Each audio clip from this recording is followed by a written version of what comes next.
Halo, saya Abe Saputra. Hari ini saya akan kembali menceritakan sebuah film yang diangkat dari kisah nyata tentang perjuangan seorang guru yang memberikan pendidikan yang layak untuk anak-anak gelandangan. Film ini berjudul Beyond the Blackboard. Semoga cara saya bercerita bisa menghibur kalian semua dan langsung aja kita masuk ke alur ceritanya. Film ini bercerita tentang seorang wanita bernama Stacy, seorang ibu rumah tangga dengan 2 anak. Pada suatu hari dia ingin melamar pekerjaan untuk menjadi seorang guru. Dia pun mendatangi pengelola sekolah kota untuk mengajukan lamarannya. Stacy pun ditempatkan untuk mengajar anak-anak di sebuah tempat untuk program pendidikan anak gelandangan. Karena setuju dengan ketentuan yang disebutkan, dia pun diterima mengajar. Pada malam harinya, dia menyiapkan segala sesuatunya untuk mengajar di hari pertamanya besok pagi. Jadi, keesokan paginya, dia pun pergi ke sebuah distrik untuk mengajar. Tempat Stacy akan mengajar bisa dibilang berada di daerah yang kumuh dan penuh dengan gelandangan. Karena Stacy memang diterima untuk program homeless,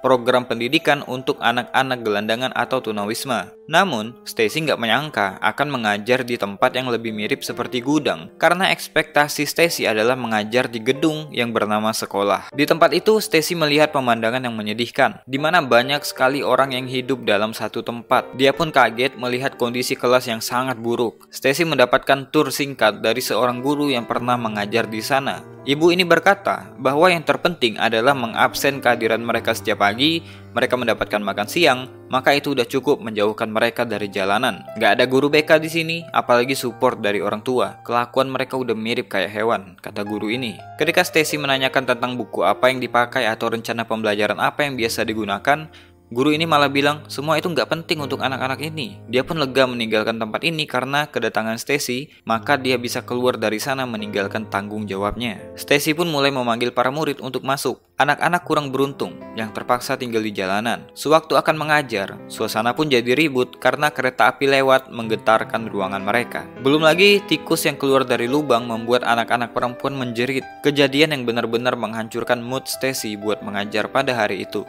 Johnny, seorang yang bertanggung jawab di tempat itu pun menghampiri Stacy. Dia berkata bahwa walaupun kondisinya seperti ini, kedatanganmu sangat berarti buat anak-anak ini. Tetap semangat dan jangan terlalu larut dalam keputusasaan. Sebuah hal yang berat, namun harus diterima oleh Stacy. Hari itu menjadi hari yang paling menyedihkan buatnya. Bahkan ketika di rumah, dia menangis dan curhat pada suaminya. Tapi dia pun berjanji dalam hati akan kembali besok hari dan gak mau menyerah dengan keadaan, walaupun kondisinya berat. Stacy memang suka belajar dari kecil. Dia bahkan bercita-cita menjadi guru sejak dia masih unyu-unyu. Dia suka membaca dan mengerjakan soal. Dan Stacy tetap memegang impiannya sampai dia besar. Keesokan harinya, dia datang kembali. Dia pun menelpon kepala lembaga untuk meminta meja dan buku-buku buat anak-anak ini. Tapi sayang panggilan teleponnya selalu dijawab mesin penjawab otomatis. Pada pagi hari itu, Stacy melakukan placement test untuk mengetahui kemampuan anak-anak ini. Karena nggak mungkin mengajari anak kelas 1 SD dan 6 SD dalam satu waktu dan dalam satu kelas. Lagi asik ngasih pengarahan, datanglah seorang ibu.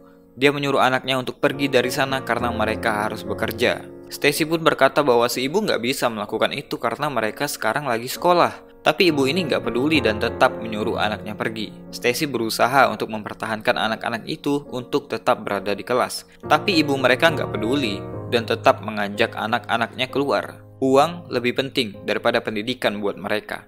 Di sana Stacy bertemu dengan perawat bernama Patricia, mengatakan bahwa besok dia akan memberikan Stacy vitamin karena di tempat ini kita dikelilingi oleh bermacam-macam penyakit, termasuk penyakit nggak pandai dalam berbicara dengan sopan kayak ibu tadi, kata Patricia. Ketika dia kembali ke kelas, para murid ini pun menunjukkan kenakalannya. Beberapa murid mencuri kertas tes murid lainnya yang membuat kelas jadi ribut. Bahkan ketika Stacy menyuruh mereka duduk, murid yang bernama Danny mengejek Stacy. Lagi-lagi, ini menjadi hari yang berat untuk Stacy. Di rumah, dia berkata pada suaminya bahwa dia akan memberikan sebuah tontonan untuk anak-anak. Bukan untuk meniru apa yang udah guru sebelumnya lakukan, tapi Stacy hanya ingin membuat mereka tenang selagi dia berpikir langkah apa yang harus dia ambil selanjutnya. Keesokan pagi di sekolah, dia ditemui ibunya Danny. Stacy meminta maaf karena udah berteriak kepada Danny, tapi ibunya malah bilang gak apa-apa, karena dia butuh seorang guru seperti Stacy yang mengajari anak seperti Danny. Seperti yang dia rencanakan tadi malam, Stacy pun menyiapkan sebuah TV dan video player untuk ditonton anak-anak. Selagi dia bersiap-siap, Patricia memanggilnya untuk memberikannya vitamin. Setelah itu dia pun bertemu Danny, salah satu anak muridnya yang nakal banget. Danny meminta maaf atas perbuatannya kemarin dan mereka pun baikan. Namun, setelah masuk ke kelas, Stacy kaget karena TV dan video flare-nya hilang dicuri orang. Danny pun menyuruhnya untuk tenang, karena nggak ada gunanya dia mengejar para pencuri itu, walaupun Danny memberitahu siapa pelakunya. Stacy pun setuju.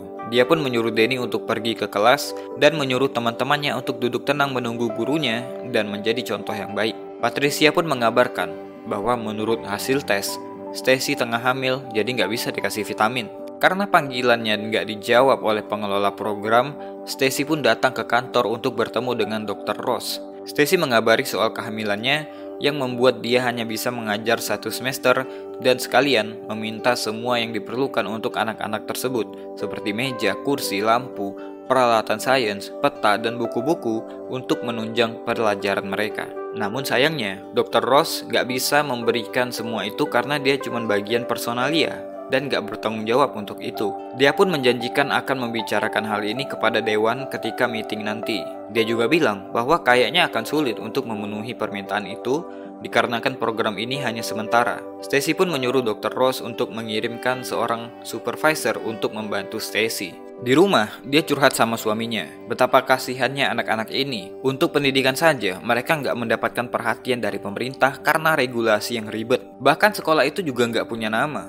Padahal, Stacy punya ide-ide untuk mengajar, tapi nggak dengan kondisi yang seperti itu. Suaminya pun bilang, "So lakukan yang terbaik," kata Pak Suami. Stacy dengan semangatnya, dia membereskan sendiri kelasnya, membersihkan, bahkan mengecatnya. Dia juga dapat bantuan dari seseorang dan juga muridnya yang tinggal di sana. Mereka berusaha untuk menghadirkan suasana yang bersih dan berwarna di tengah-tengah lingkungan yang kumuh. Dia juga mendapatkan dukungan dari orang-orang yang tinggal di sana. Ketika weekend pun, Stacy rela datang ke sana untuk mengubah suasana kelasnya. Dia juga membeli sendiri semua peralatan dan persediaan yang dia butuhkan. Karena apa yang dilakukan Stacy sangat tulus demi anak-anak ini, bahkan gak mendapatkan gaji, para orang tua pun ikut membantunya. Stacy berusaha menjadi wanita yang kuat. Gak lupa dia melakukan peran yang baik untuk suami dan anak-anaknya di rumah. Suatu pagi, dia datang pagi-pagi banget, membangunkan semua orang di sana, termasuk para murid-muridnya untuk bersiap-siap datang ke sekolah. Ketika para murid masuk ke kelas barunya, mereka seakan-akan bermimpi melihat suasana kelas yang lebih rapi dan berwarna. Bahkan karena mereka nggak jarang hadir ke sekolah dengan perut lapar, Stacy pun menyediakan susu dan sarapan untuk mereka sebelum kelas dimulai. Stacy menyadari bahwa belajar dengan cara yang normal nggak akan membantu anak-anak ini. Jadi dia pun memulai sesuatu yang berbeda. Dia memulai dengan berbicara dari hati ke hati tentang hari mereka yang kemarin. Stacy akan menuliskan sebuah kata yang berhubungan dengan topik pembicaraan mereka dan menyuruh salah satu dari mereka menempelkan kata tersebut di depan. Dari sana, mereka akan selalu mengingat apa yang udah mereka pelajari. Mereka belajar tentang rasa hormat, keberanian, kebijaksanaan, dan lain-lain. Stacy juga mengenalkan mereka dengan musik. Untuk pelajaran kesenian, salah seorang tunawisma yang tinggal di sana ikut memberikan kontribusinya mengajarkan anak-anak ini. Beberapa murid mulai berubah dan mereka juga berusaha memberikan kontribusi mereka untuk anak-anak yang masih kecil. Karena kemurahan hati Stacy, anak-anak ini pun menjadi punya harapan layaknya anak-anak normal pada umumnya. Karena itu tempat penampungan tunawisma, setiap minggu ada anak-anak baru yang datang dan sedikit membuat Stacy kewalahan. Dia pun selalu melaporkan situasi terkini ke supervisornya, memohon kepada mereka untuk memberikan makan siang yang cukup untuk anak-anak yang bersekolah di sana. Walaupun yang didapat Stacy hanya janji-janji, ya paling enggak dia udah berusaha. Lewat sekolahnya, Stacy juga berusaha mengajari anak-anak muridnya untuk berkasih sayang dengan orang tua mereka. Jadi ketika Valentine's Day, mereka membuat kartu ucapan yang akan mereka berikan untuk orang tua mereka. Sebuah perubahan yang hangat banget. Stacy juga mendapatkan kartu ucapan yang dia terima di saku mantelnya. Dia pun terharu membaca kiriman dari anak muridnya. Pada suatu pagi, Stacy dihebohkan dengan anak muridnya yang menyambut kedatangannya. Ternyata, di kelas mereka sudah ada meja dan kursi lengkap dengan buku-buku untuk mereka belajar. Well, ladies and gentlemen, we have books. Ternyata supervisor program itu mengabulkan permintaan Stacy. Stacy sangat senang mendapatkan bantuan fasilitas tersebut. Paling enggak, walaupun anak-anak muridnya merupakan seorang tunawisma, tapi mereka bisa mendapatkan pendidikan dan pengajaran yang layak. Supervisor yang baru itu pun menyetujui untuk memberikan gaji kepada Mr. Parker, tunawisma yang jadi sukarelawan untuk mengajari anak-anak ini kesenian. Lagi asik ngobrol bareng Mr. Parker, Stacy dikabari kalau Johnny, penanggung jawab tempat itu, mengusir Maria dan ayahnya pergi dari sana karena ayah Maria yang suka mabuk berat. Stacy pun gak rela kalau melepas Maria pergi, karena dia adalah salah satu murid terpandai di kelasnya. Stacy yakin Maria masih punya masa depan yang cerah. Tapi Johnny tetap pada aturannya dan gak mau memberikan kesempatan kedua buat ayahnya Maria. Stacy pun mencoba berbicara pada ayahnya Maria dan menawarkan kalau Maria boleh ikut tinggal dengan Stacy sampai mereka dapat tempat tinggal yang aman. Stacy nggak mau kalau Maria hidup di jalanan. Ayah Maria pun menangis, merasa bahwa dirinya nggak berguna sebagai ayah, dan berjanji jika sudah mendapatkan tempat yang aman, Maria akan dijemputnya kembali. Setelah membuat keputusan tersebut, Stacy lalu mengabari suaminya tentang hal itu. Untungnya, keluarga Stacy sama murah hatinya dengan Stacy. Maria pun sangat diterima di rumah tersebut sebagai keluarga. Namun suaminya mengingatkan bahwa jika ayah Maria nggak mengambil anaknya kembali, mereka harus melaporkan ke layanan perlindungan. Stacy hanya mau menyelesaikan masalah di sana, karena nggak akan ada Superman yang akan menolong anak-anak ini, kata Stacy. Di sekolah, Patricia berkata bahwa apa yang dilakukan Stacy untuk anak-anak ini sangatlah luar biasa. Patricia juga menyarankan bahwa Stacy harus melibatkan orang tua untuk melakukan pendekatan dengan anak-anaknya di luar jam sekolah. Ajak mereka untuk mengubah kebiasaan, kata Patricia. Jadi Stacy pun melakukan pertemuan dengan para orang tua murid. Stacy mengajak para orang tua meluangkan 15 menit untuk bertanya tentang bagaimana jalannya hari anak-anak mereka dan juga mengawasi pekerjaan rumah mereka. Kemudian, Stacy juga menyarankan untuk membuat ruang TV menjadi ruang belajar yang tenang seminggu sekali, tanpa suara yang ribut dan juga asap rokok. Di sana para orang tua akan mendampingi anak murid untuk belajar bersama. Untungnya, para orang tua ini setuju. Ketika di dalam kelas, seorang ibu bernama Candy kembali memanggil anaknya untuk keluar dari kelas. Ketika Stacy mengikuti mereka, ternyata Candy yang gak bisa baca tulis meminta bantuan anaknya untuk mengisi formulir lamaran kerja. Stacy pun menyuruh Candy untuk bertemu dengannya usai jam sekolah. Jadi ketika sore hari, Candy pun datang menemuinya. Tujuan Stacy memanggil Candy adalah untuk mengajari Candy membaca. Walaupun awalnya Candy masih menerimanya dengan arogan, tapi ketika Stacy berkata, "Gimana kamu nolong anakmu kalau kamu gak bisa baca? Aku akan meluangkan waktu untuk mengajar kalau kamu meluangkan waktu untuk belajar." Candy pun membuka dirinya, dan Stacy pun mengajarkan Candy membaca. Hari berganti hari, bulan berganti bulan. Kehamilan Stacy pun mulai membesar. Dia berkata pada suaminya, bolehkah dia mengajar anak-anak ini sampai bayi mereka lahir? Pak suami pun mengizinkan.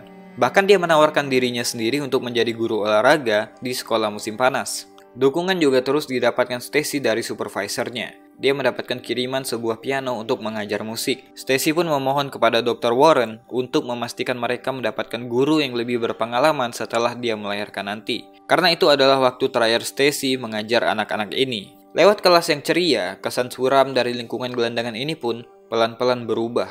Mereka belajar hidup bersih dan berkasih sayang layaknya keluarga normal, walaupun mereka adalah tunawisma. Mereka bahkan mengadakan pertandingan baseball kecil-kecilan yang dihadiri oleh para penghuni penampungan. Berbulan-bulan gak ada kabarnya, ayah Maria pun datang karena merindukan anaknya. Dia memang udah berubah, tapi masih belum mendapatkan tempat tinggal. Jadi, Stacy memohon sekali lagi pada Johnny untuk mengizinkan mereka tinggal di sana, dan Johnny pun mengizinkan. Maria pun berpamitan kepada anak-anak Stacy untuk kembali ke penampungan, kembali tinggal bersama ayahnya. Walaupun lagi hamil besar, Stacy masih semangat dalam mengajar anak-anak ini. Bahkan suaminya juga aktif dalam mengajari Danny untuk berlatih baseball. Studi hall yang dibuat oleh para orang tua di ruang TV pun aktif melaksanakan kegiatannya. Para murid pun sangat antusias ketika mereka mendemonstrasikan proyek mereka dan orang tua memberikan apresiasi. Di hari itu, Stacy nggak melihat Maria dari pagi. Dia pun sibuk mencari-cari anak murid kesayangannya itu. Sayangnya, ketika dia mengecek kamar Maria dan ayahnya, mereka udah pergi, nggak tahu kemana. Dia pun melaporkan kepada Johnny dan Johnny bilang bahwa hal itu sering terjadi. Ini cuma penampungan sementara. Ketika mereka memutuskan untuk pergi, mereka pun akan pergi, kata Johnny. Stacy pun merasa kehilangan karena kepergian Maria. Kau telah melayani anak itu dengan baik, kata Johnny. Di ruang kelas, Stacy mengabari murid-muridnya bahwa setelah lahiran, dia nggak akan mengajar di sekolah itu lagi. Siapa yang mengajari kami nanti? Tanya salah satu murid. Dr. Warren akan mencari seseorang yang lebih baik dariku untuk mengajari kalian, kata Stacy. Danny yang mendengar itu pun bersedih dan pergi meninggalkan kelas. Namun Stacy menyemangati Danny dan berjanji bahwa sampai umur 18 tahun, Dia akan selalu memberikan buku baru untuk Danny. Kemanapun kau pergi, aku akan memburumu untuk memastikan kau membaca semua bukunya dan belajar dari sana, kata Stacy. Kau ditakdirkan untuk jadi pemimpin. Orang percaya denganmu karena kau orang yang bisa dipercaya. Jadilah pemimpin, kata Stacy. Hari lahiran pun tiba. Stacy melahirkan seorang anak perempuan di rumah sakit. Perawat pun mengabari bahwa ada banyak orang di ruang tunggu yang mau menemuimu. Mereka bilang mereka semua adalah anak-anakmu, kata perawat. Stacy pun turun menemui mereka semua, membawa bayi barunya. Danny memberikan sebuah boneka kecil yang dia miliki ketika dia masih bayi. Anak-anak ini bisa memberikan sebuah hadiah, walaupun mereka orang yang gak punya. Di lain hari, Stacy mendapatkan telepon dari Maria yang mengabarkan bahwa dia udah pindah ke rumah neneknya dan masuk ke sekolah yang baru. Dia berjanji akan belajar dan menjadi guru seperti Stacy. Walaupun gak mengajar lagi, Stacy tetap memantau perkembangan sekolah di tempat penampungan. Dr. Warren berkata bahwa akan ada pembangunan untuk sekolah buat anak-anak tunawisma. Bahkan ada undang-undang baru yang menyatakan anak-anak dari sekolah tunawisma akan dibebaskan mendaftar di sekolah manapun di wilayah itu. Kemudian Dr. Warren berkata bahwa mungkin mereka butuh tambahan staf mengajar dan menyuruh Stacy untuk mempertimbangkan tawaran itu. Karena merindukan anak-anak di tempat penampungan dan ingin memastikan anak-anak di sana mendapatkan pendidikan yang baik, Stacy pun memutuskan untuk kembali mengajar. Suaminya pun mendukung keputusan mulia istrinya itu. Di sekolah pun mereka senang sekali ketika mengetahui kalau guru kesayangan mereka kembali lagi mengajar di kelasnya. Undang-undang pendidikan bagi tunawisma akhirnya disahkan untuk menjamin hak-hak pendidikan untuk anak-anak dari golongan tunawisma. Setahun setelahnya, sekolah baru untuk mereka pun dibangun. Sedangkan Stacy tetap mengajar di sana sampai 8 tahun berikutnya. Di tahun 1995, Stacy mendapatkan penghargaan nasional untuk pelayanan publik terbaik oleh seseorang yang berumur 35 tahun atau lebih muda. Sampai saat ini, dia tetap menginspirasi banyak negara untuk menyampaikan tentang pendidikan dan pelayanan masyarakat. Bahkan dia menjadi seorang advokat untuk anak-anak yang kurang mampu. Hal-hal kecil yang kita lakukan untuk anak-anak yang kurang mampu tanpa kita sadari akan membuat perbedaan dalam kehidupan mereka. Kita nggak perlu punya skill khusus untuk itu. Kita nggak perlu pelatihan khusus. Yang kita perlukan hanya peduli dengan mereka. Panjang umur untuk guru-guru yang lagi berjuang dalam keterbatasan. Semoga Tuhan membalas jasa kalian dengan sebaik-baiknya balasan. Mungkin itu aja buat video kali ini. Kalau suka dengan konten kayak gini, silahkan di subscribe dan di share. Saya Besa Putra, to be continue. Tetap sebarkan pesan-pesan kebaikan dan jangan bosan jadi orang baik.